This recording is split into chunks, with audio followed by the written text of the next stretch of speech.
Buenas noches, Lilita Carrió, que hace como, no sé, 3, 4 meses que no está en televisión, ¿no? Sí, de noviembre creo, ¿no? De noviembre. Pero el primer lugar es este. Sí, claro. Esta es una Si no larga hubiera sido tradición. una traición, si no hubiera Sí, sido esta es una larga tradición que lleva 20 años. antes de empezar, Además, los demás periodistas ya la respetan. eh, Debe ser porque somos ancianos. quiero que saludemos a un amigo común que nos ve desde Carolina del Sur en Estados Unidos, Robert Cox. Ay, Robert Koch. Sí, a Robert Cox, la Un Academia de hombre que ha Periodismo. defendido tanto los derechos humanos Así, durante la dictadura, así que le mandamos un beso enorme. por eso, la Academia de Periodismo le dio el premio Pluma de Honor por su actitud heroica durante la dictadura como Así es. director del Buenos Estuvimos Aires cenando juntos en casa. Así es. Y también por otros años, porque había 3 años, hacía 3 años que el premio estaba suspendido, para otros años se le dio para el 2020 a Elisabetta Piqué, que es la corresponsal de Guerra de la Nación en Ucrania, que está casi... Qué lástima que esté muerto ya Maxi Gainza Paz, Sí. porque él en la prensa, que tanto fue cuestionada, él también publica la lista de desaparecidos, Así es. porque él es Sí. un liberal, así que también es un momento de reivindicar a Maxi. Pero no quiero dejar de mencionar al último premiado por la Academia con la Pluma de Honor, que es Daniel Enns, el primer periodista del interior, es el periodista más importante de investigación del interior del país, que hizo muchas investigaciones, entre otras, la investigación que terminó con la condena a 8 años de prisión del gobernador Sergio Uribarri. Sí, sí, sí. Así que, bueno, pero Pero ahora... Ibarra en su momento me mandó una carta, ¿no? Porque había problemas de narcotráfico vinculados a familiares. Nunca la abrí. Pero bueno, me parece que ese es un avance importante. Vamos a lo nuestro. Sí. Hoy la Corte Suprema asumió la conducción del Consejo de la Magistratura. Y eso significa un tema muy importante porque me parece que a Cristina Kirchner no le gustaba esta posibilidad. ¿Cómo lo ve usted? Las instituciones están fuera de los gustos de los funcionarios. Pero sí me gustaría hacer historia. Miren, cuando yo soy autora junto con Pichetto de la ley que ahora vuelve a estar en vigencia. Eso se negoció entre años. Que estuvo vigente hasta el 2006, cuando la ley de Cristina Exacto. Kirchner la cambia. Nosotros estábamos en la Cámara de Diputados, convocamos, Pichetto era presidente de la Comisión de Justicia, yo era vicepresidente, esa ley es obra también con Mario Negri, con el gringo Soria. Fue un gran consenso, una gran pelea además para que lo decida La que el volvió a estar Parlamento. en vigencia a partir de hoy. La que estableció los concursos, la que limitó los márgenes, la que estableció los 2/3. Esa es la ley marco. En ese momento nosotros hicimos muchos ejercicios porque sí veíamos que el número era grande, digamos, llegar a 20. Ahora, la verdad es que el único número que respeta el equilibrio que era el mandato constitucional, yo no voté el núcleo de coincidencias básicas, pero que respetaba el mandato es llegar a 20, el de 17 tampoco lo respeta la nueva ley de Cristina.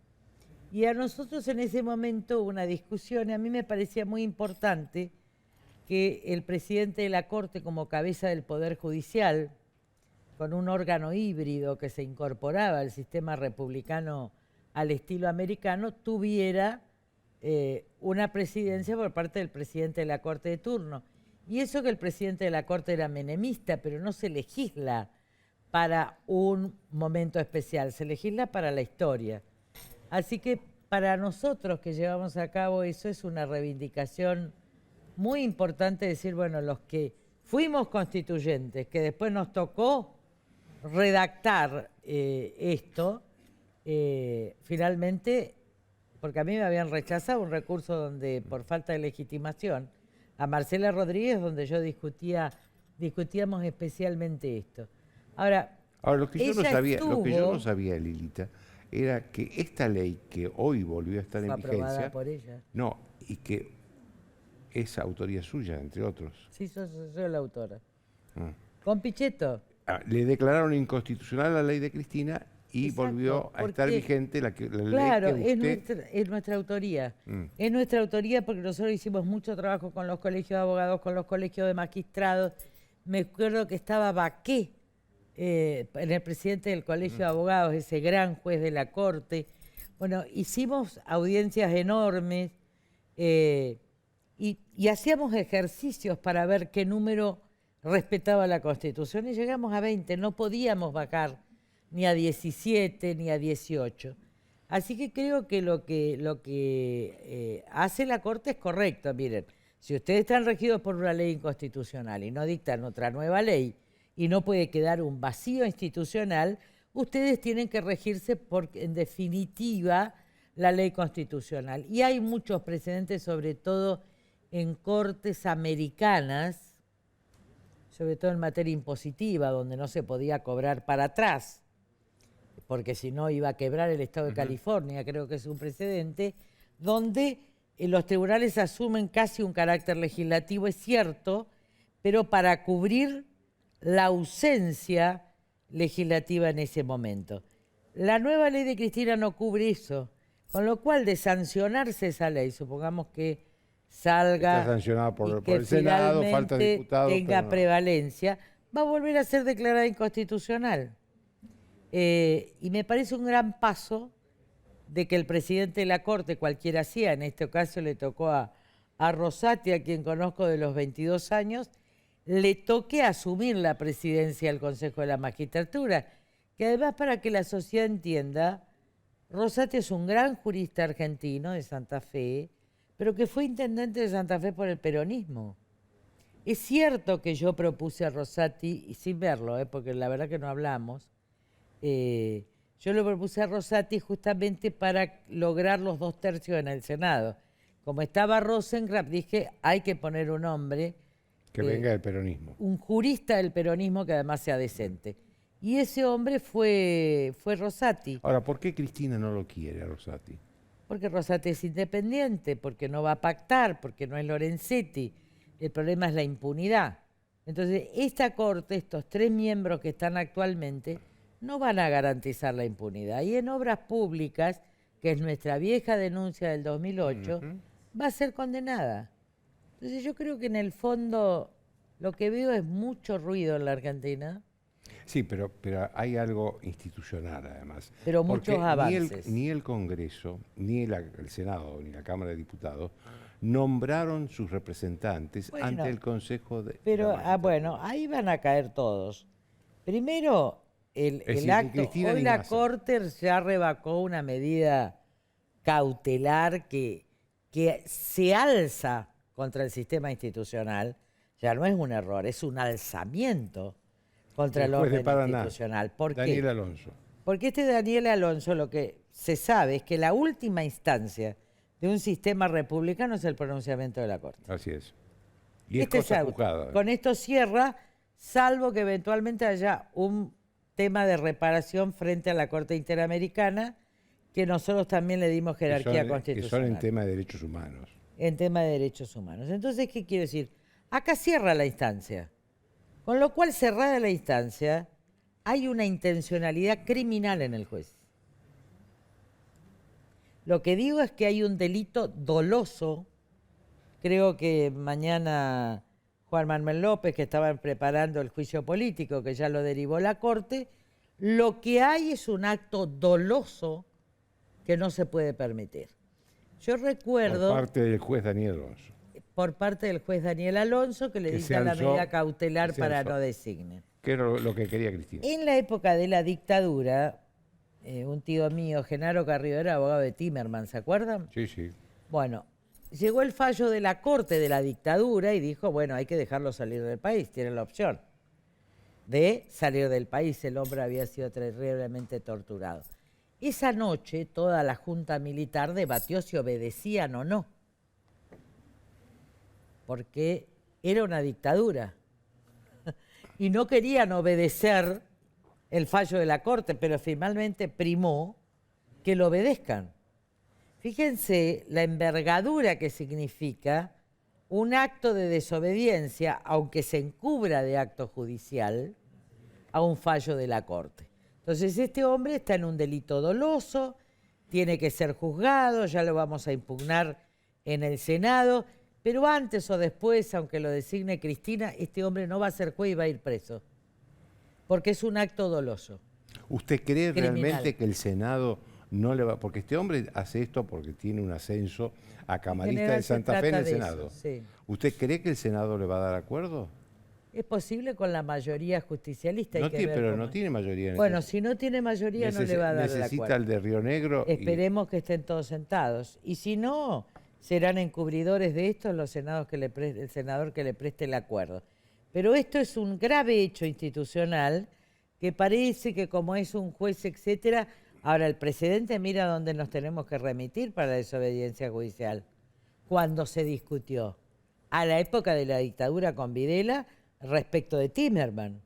Yo lo recuerdo porque he dado en la cátedra en la universidad esa famosa noche que terminó en la obediencia, porque si no significaba ya la ida al totalitarismo, ¿no? ¿Usted cree que después de esto asumió Rosati? ya Estoy va- como Grondona con las manos. van a, Saluda a Mariano si me está escuchando. asumió Rosati, van a asumir mañana, creo, los otros miembros del Consejo, salvo los dos que tienen que mandar Cristina y Massa, que no mandan. ¿Pero cree que este Consejo va a ser mejor? No sé, No sabe. yo no sé muchas cosas. Mm. Lo que sí sé es que se va a respetar la Constitución. Y esto ya es importante. A ver, si después son buenos o malos, a nosotros nos tocó dictar esta ley con un amor enorme. Porque la verdad es que nadie quería concursos, nadie quería nada, ni los 2/3. La verdad que quería ser un órgano político más bipartidista. Esta es la verdad. Yo incluso voy al Comité Nacional y me enfrento con Gil Lavedra, el presidente era Terraño, diciéndole, ustedes no van a hacer como en el Pacto de Olivos, de pactar este consejo a las espaldas. Es más, me llamó Kleiner, un ex operador radical del núcleo de coincidencias básicas, para decirme, Carrió, usted tiene el gran discurso, pero la ley la hacemos nosotros. Y yo dije, miren, yo los denuncio, renuncio al Comité Nacional. Y eso salió en los diarios. Con lo cual Terraño me dijo, vos tenés toda la libertad de negociar en el Parlamento. Y también el caso de Pichetto, de Soria, de Arias. Soria, padre del actual ministro de Justicia. Sí, Soria, padre. Pero era otra cosa, el padre.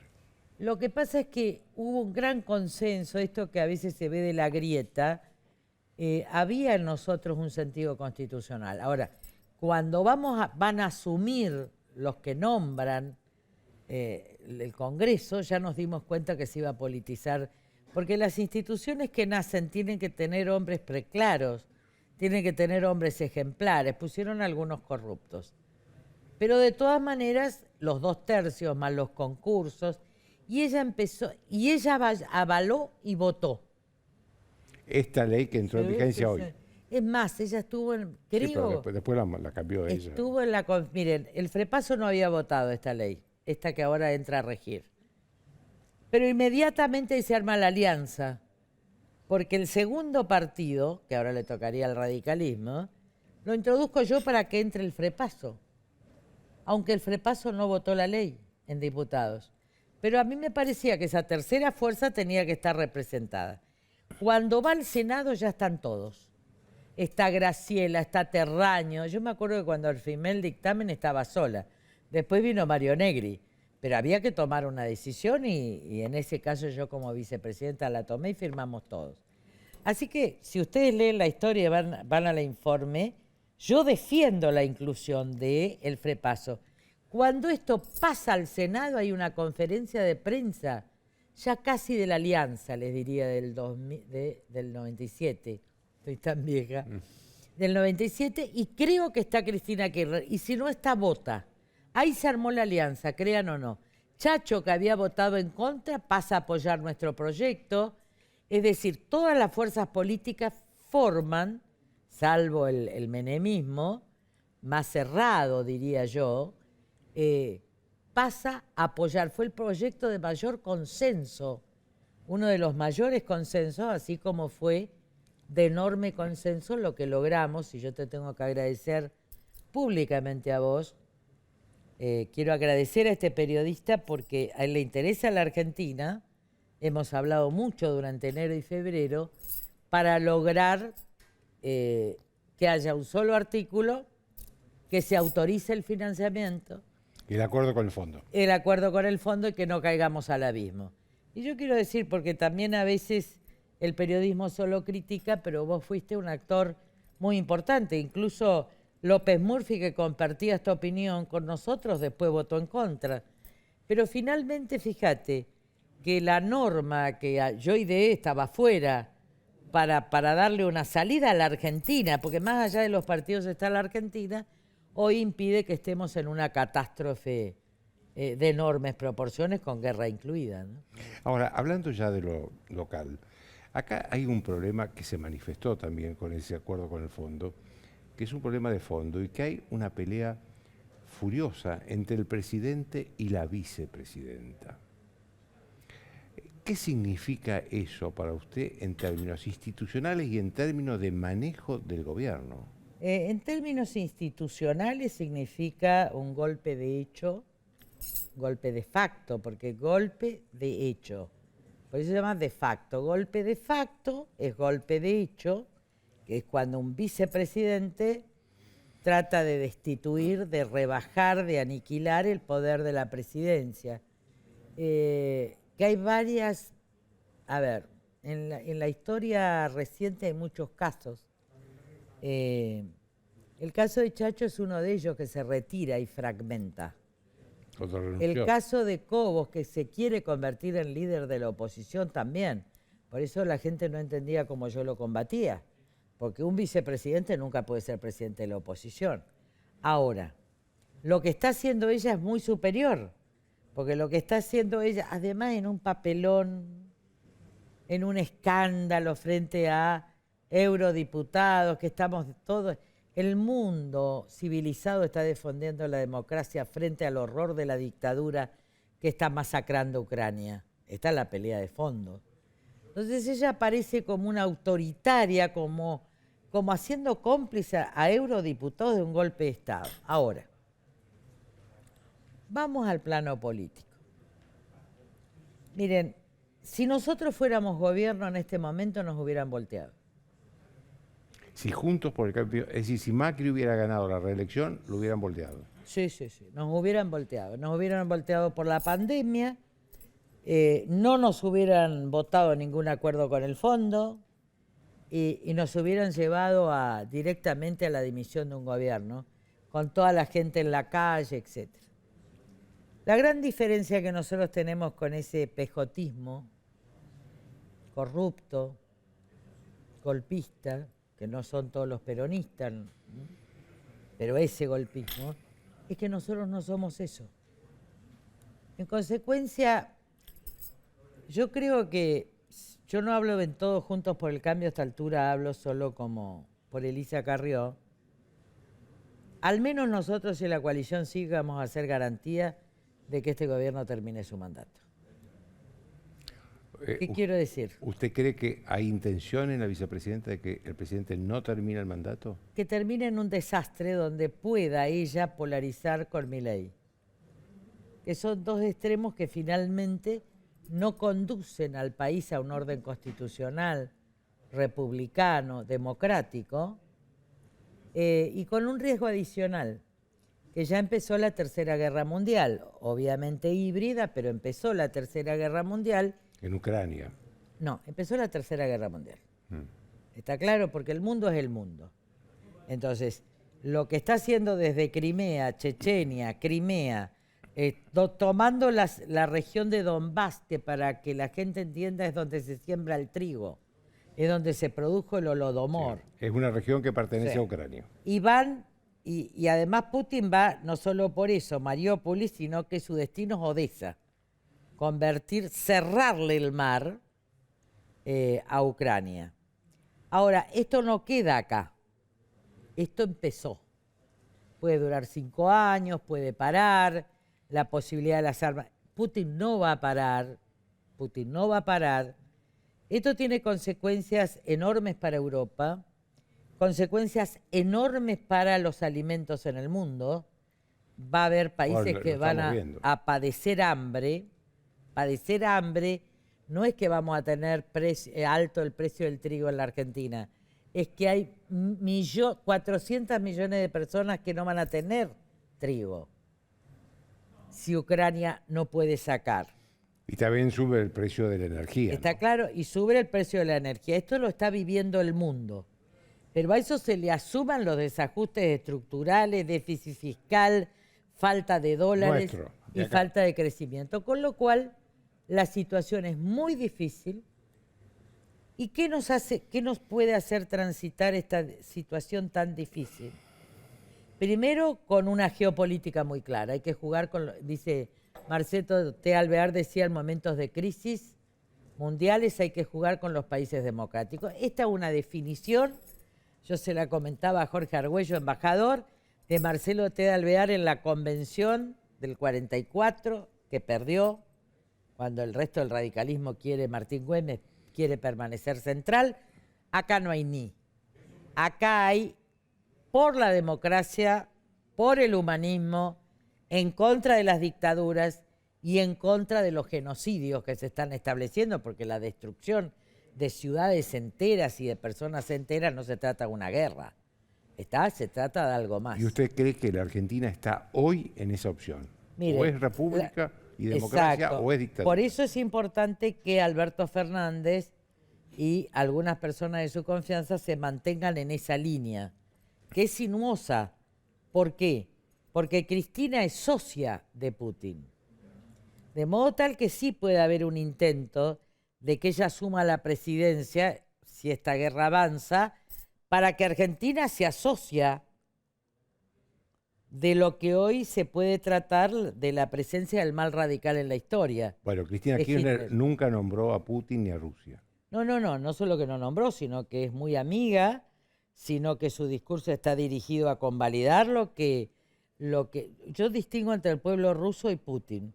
Putin es Hitler, es más que Stalin. Y esto, ustedes saben que yo lo vengo estudiando a Putin hace 8 años y medio, vos lo sabés. Se viene Putin, los chicos me hacían los reportajes en los Clarín Nación y digo, la cuestión es la geopolítica, la cuestión es Putin. La verdad que no se entiende cómo Alemania dependió hasta este punto. Ahora, pero ¿por del qué gas. Cristina tiene esa relación con Putin? Porque en realidad todo empieza en Cuba.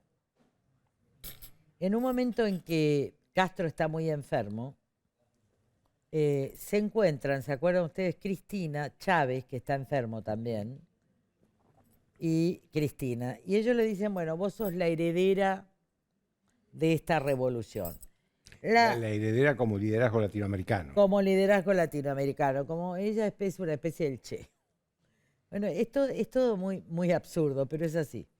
Entonces, desde muchísimos años, te diría desde la Guerra Fría, la inteligencia soviética, antes URSS, ¿no? La inteligencia soviética operó en América Latina, operó en todos los lugares, a punto tal que forma parte de los movimientos guerrilleros que hubo para desestabilizar los países en América Latina.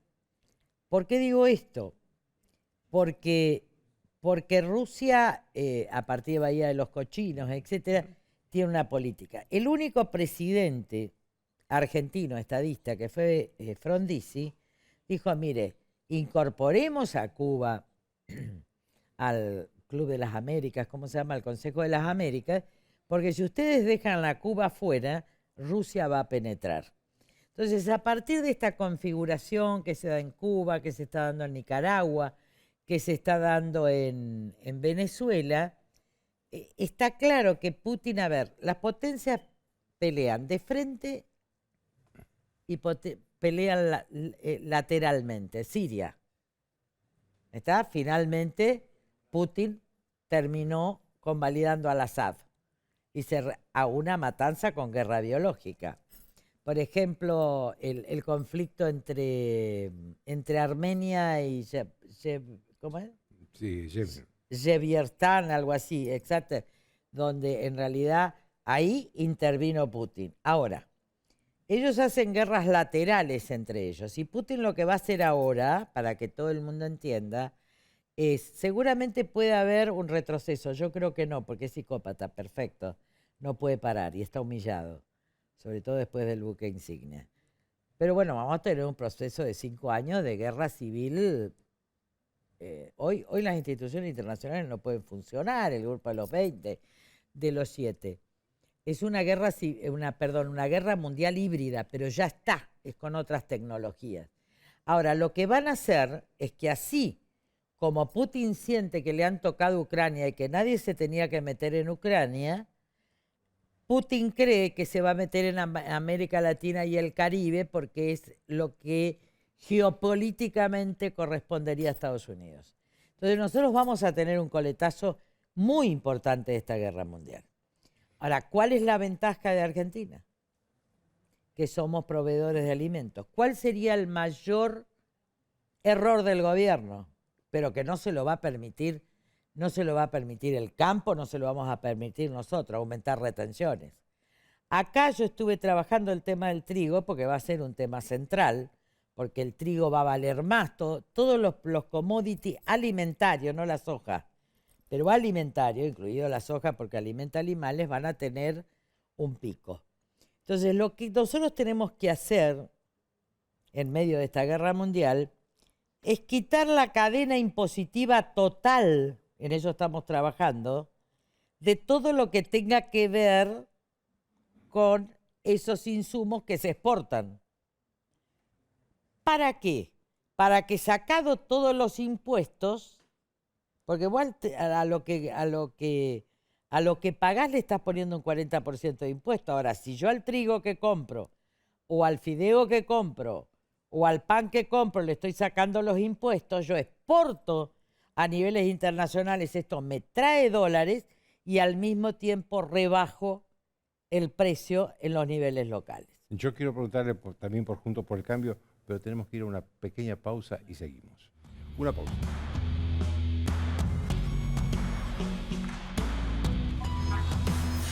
Bien, seguimos con Lilita Carrió. Le quería hacer una pregunta sobre, le dije sobre Juntos por el Cambio, si eran tan profundas las diferencias, porque empieza a salir la figura de Javier Milei como una alternativa. De hecho, hoy el Washington Post dijo que podría ser el próximo presidente. Pero digo, ¿son tan profundas las diferencias como aparecen en el debate público? No, es un problema de candidaturas. La verdad que por debajo de la superficie de los que quieren ser presidentes, de lo que quieren protagonizar. ¿Usted quiere ser presidenta? No, no. A mí me gustaría la unidad y que una nueva generación gobierne, pero digo, yo estoy en disponibilidad para no en disponibilidad porque quiera un cargo, porque lo detesto, pero sí estoy en disponibilidad si es necesario en un momento muy grave para la nación, digo, donde se necesita desprendimiento, no. Pero sí quiero una armonía, ¿no? Una integración, pero lo que te digo, por debajo de la superficie hay muchos grupos de Juntos por el Cambio, tanto radicales, del PRO, etcétera, de gente mucho más entera, te diría, más íntegra, que tiene más noción de moral y de proyecto, que está armando todos los proyectos.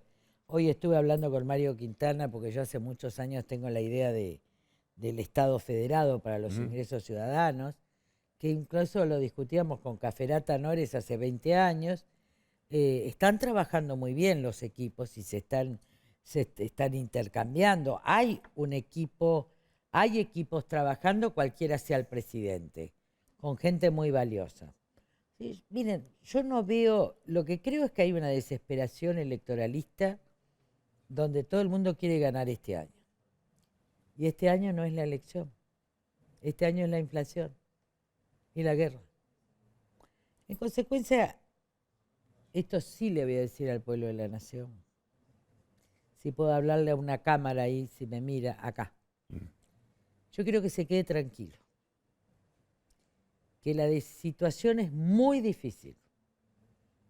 Pero es muy difícil no solo a nivel nacional, es muy, pero muy difícil a nivel internacional.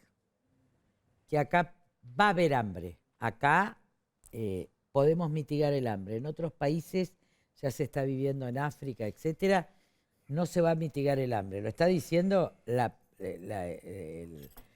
propias instituciones internacionales. Viene quizás un quiebre de civilización sin igual.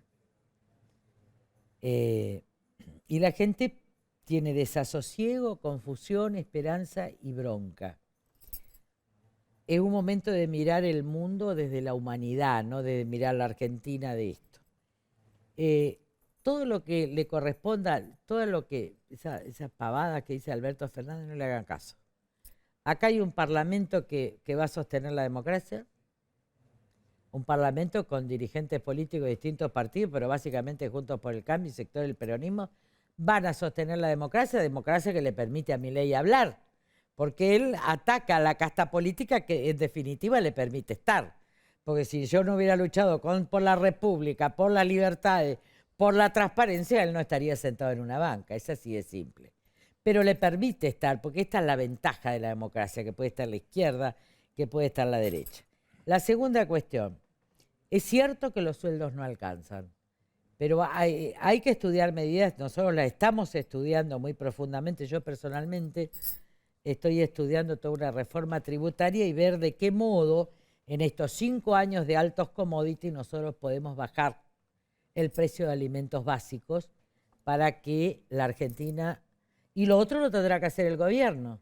¿Qué es lo que tiene que hacer el gobierno? Hacer las reformas ¿este gobierno o el estructurales. gobierno que viene? Miren, lo va a hacer en parte este gobierno, pero hay que prepararse para el gobierno que viene. ¿Usted cree que va a llegar unido Juntos por el Cambio del 2023?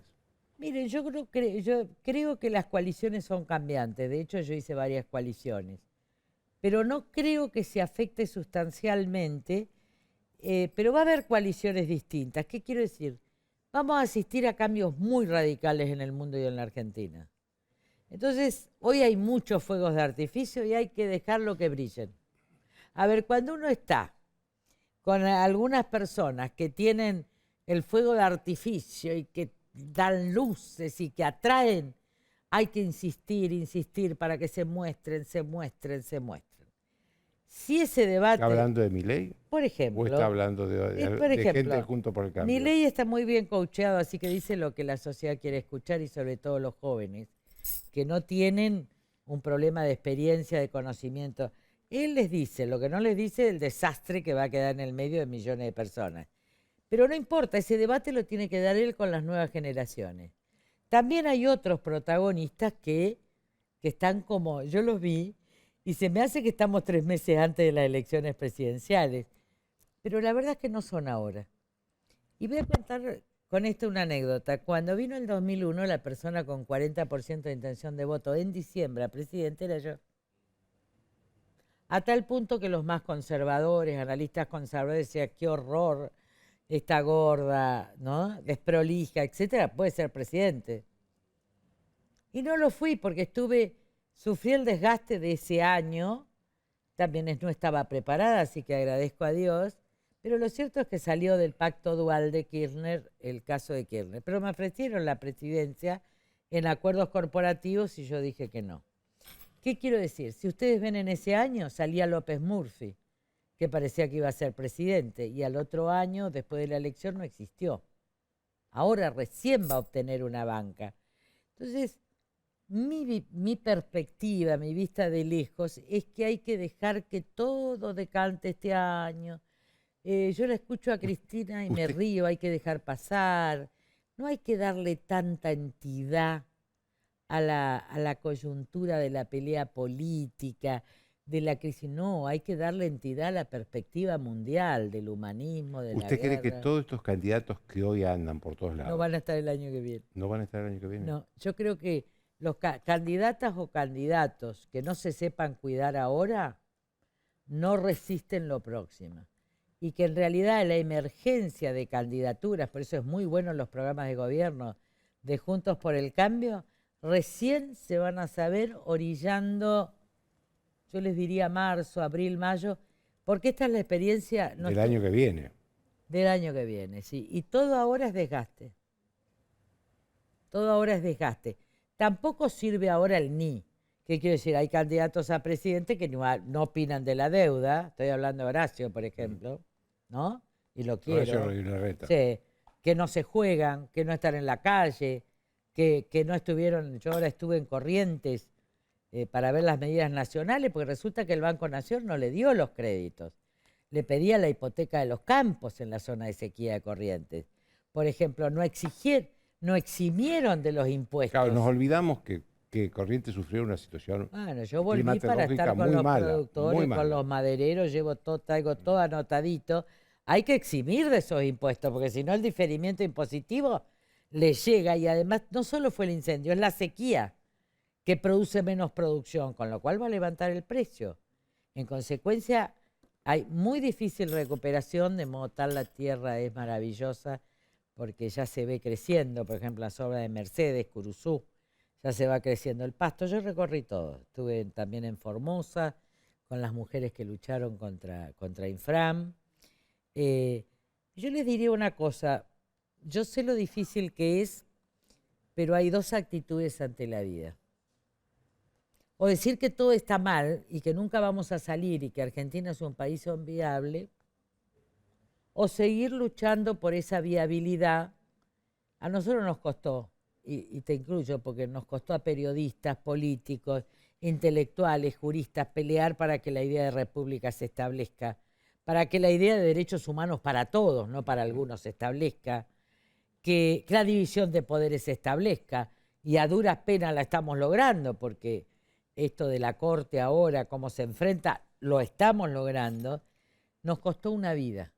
A mí la lucha contra la corrupción me costó la vida familiar.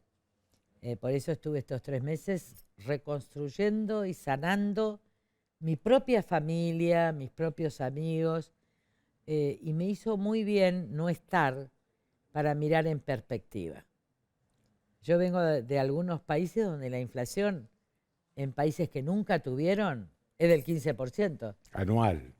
No, pero hubo 10% en un mes con la suba del petróleo. Miren lo de Holanda. Está claro, la gente está, es cierto, Eso, en esos países eso es... baja y sube, está claro. No, pero yo además nunca en esos vi, no están preparados para eso. pero nunca vi remarcar con esos precios. No es la Argentina, obviamente, que nosotros, si tuviéramos esa inflación anual, seríamos una maravilla. No. Lo que quiero decir es que lo peor que podemos hacer es histerizarnos. Yo tengo claro el futuro. Y tengo claro que el futuro va a estar claro recién a partir de fin de año. Entonces, cuando uno tiene claro el futuro, cuando uno tiene claro la secuencia histórica, uno deja de percibir los fuegos artificiales. Si a mí hoy ustedes me preguntan qué va a pasar el año que viene, yo les contesto, no sé. Lo que sí sé es que nos estamos preparando para que sea mejor. Y aunque yo no esté en la política directa, aunque estuve en el acuerdo, Nunca se va, nunca se va.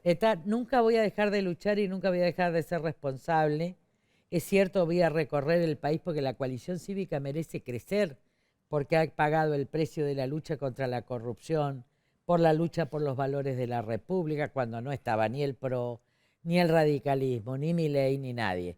Entonces, ese legado tiene que quedar, porque además es una fuente de equilibrio, pero voy a tratar de armonizar todo lo posible, y tampoco soy inflexible mientras las ideas sean republicanas. Ahora, lo que no quiero es que tengamos una sorpresa autoritaria de un dictador, que es lo que está pasando en muchísimos países de Europa. Muchos votos y un dictador atrás, ni de derecha ni de izquierda. ¿Está claro? Ni de derecha ni de izquierda. Van a ver que después yo siento algo, y acuérdense que al final termino teniendo razón, aunque los próximos meses sean difíciles. La avenida del medio es muy amplia. Hay muchos argentinos que necesitamos armonía de todos los partidos. No es el camino del medio, es un firme camino del medio para unir a la Argentina y garantizar los valores republicanos y estabilizar la moneda. Y tenemos una oportunidad geopolítica que la tenemos que cuidar. Para eso necesitaremos otras autoridades, estas ya no pueden, pero podemos. Por eso la próxima prioridad que yo le pido a todo el mundo que pelee es la boleta única, para que haya transparencia electoral el año que viene. La boleta única es esencial y un programa de disminución de impuestos que estamos trabajando es esencial. Y lo otro hay que dejarlos crecer. Le agradezco mucho, Lilita. No, al contrario. Después de la pausa voy a hablar precisamente sobre esto que Cristina no quería, que era la asunción de Rosati como presidente del Consejo de la Magistratura.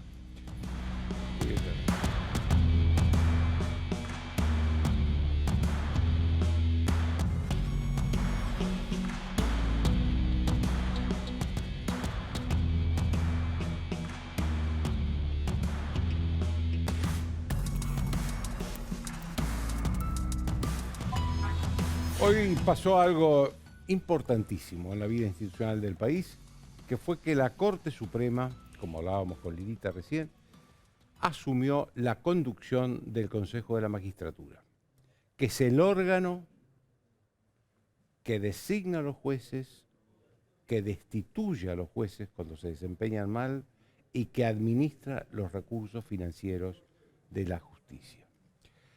Esto es lo que Cristina Kirchner no quería y contra lo que peleó y luchó hasta último momento. ¿Y por qué no quería? En primer lugar, porque para llegar a esta situación, la Corte declaró inconstitucional una ley que estaba vigente desde el año 2006. ¿Y de quién era esa ley? De la entonces senadora Cristina Kirchner. Es decir, la Corte Suprema declaró inconstitucional una ley que ideó Cristina Kirchner. Y no es la primera ley de Cristina Kirchner que la Corte declara inconstitucional. Más aún, no hubo ninguna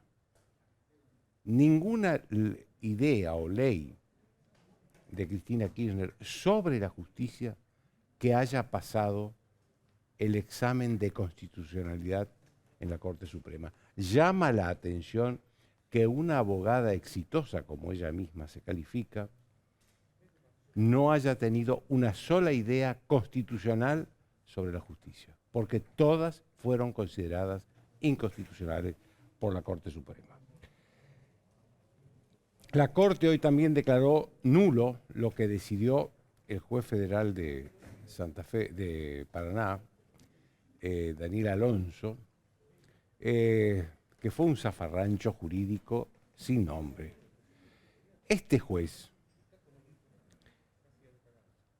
le prohibió al Congreso hacer lo que la Corte le había ordenado al Congreso hacer, que era nombrar 2 representantes que correspondían a la oposición ante el nuevo Consejo de la Magistratura, que pasó de tener 13 miembros a 20. Le prohibió hacer al Congreso lo que la Corte le ordenó hacer.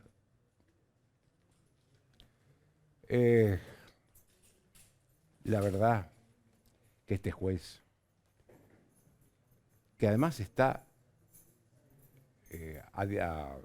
su pliego para ser ascendido a camarista está a disposición del Senado. Si el Senado llega a darle acuerdo a este juez, estaríamos ante instituciones que trabajan para la destrucción de las propias instituciones. Esta es la situación. Instituciones que trabajan para la propia destrucción de esas instituciones. El juez Alonso, el único camino que tiene es volver a su casa. Puede ser a través del juicio político o de la renuncia, que es sería lo más digno. El otro motivo por el que Cristina Kirchner no le gusta este consejo es porque el anterior consejo, esa que ideó ella, tenía una profunda influencia de la política. Contra la opinión de los académicos, los magistrados, los abogados. Y así tenemos jueces que hoy siguen más ese consejo de Cristina, que ya dejó de existir, hizo jueces que siguen más las líneas de la política que de la ley, de la Constitución, jueces que tienen ahí dando vuelta causas de corrupción escandalosas desde hace años. Ese consejo creó esos jueces. la desesperación de Cristina llegó a tal extremo que sus laderos, Leopoldo Morodo entre otros, salieron a anunciar que le van a iniciar juicio político a Rosati, al presidente de la Corte, por lo que hizo hoy.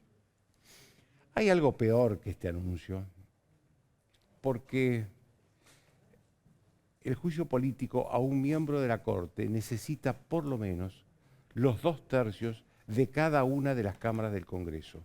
El kirchnerismo no tiene ni siquiera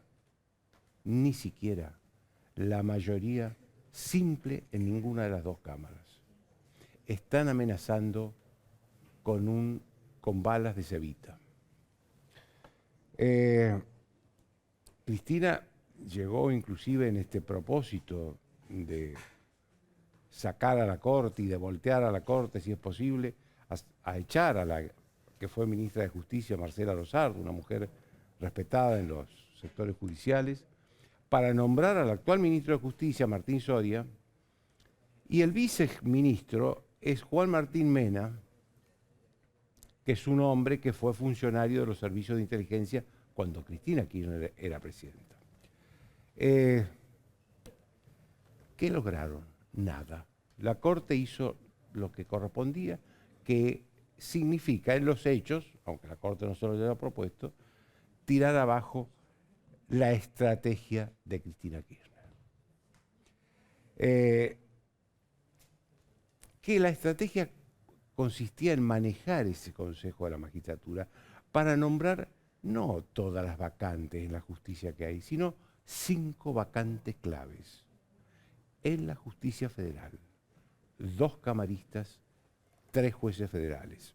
Una de esas vacantes es la que dejó la muerte del juez Claudio Bonadío, el juez que más investigó la corrupción kirchnerista. En esos tribunales federales, que es donde ella quiere nombrar estos 5 jueces, es donde se juzgan las causas de la corrupción política. Este es el problema. Este es el problema, que Cristina Kirchner volvió para buscar solo su impunidad. Por eso nada funciona en el resto de la administración. El Consejo de la Magistratura es un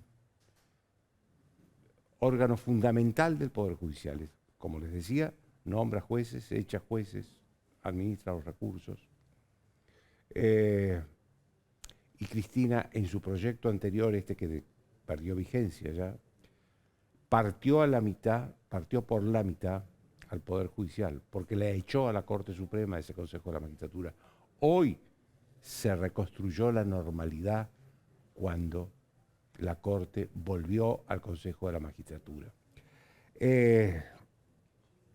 Hoy también comenzó a desmoronarse el propósito fundamental de Cristina Kirchner, que es cuando unió al peronismo y todo lo demás en las elecciones, eso fue para buscar su impunidad y para vengarse de los opositores o de los culpables, de los que ella considera culpables del lawfare, que no es más que una historieta del kirchnerismo. Eso es lo que empezó a desmoronarse hoy. Chau, y en los próximos 2 lunes no nos vamos a ver. Vuelvo el lunes 9 de mayo. Chau y gracias.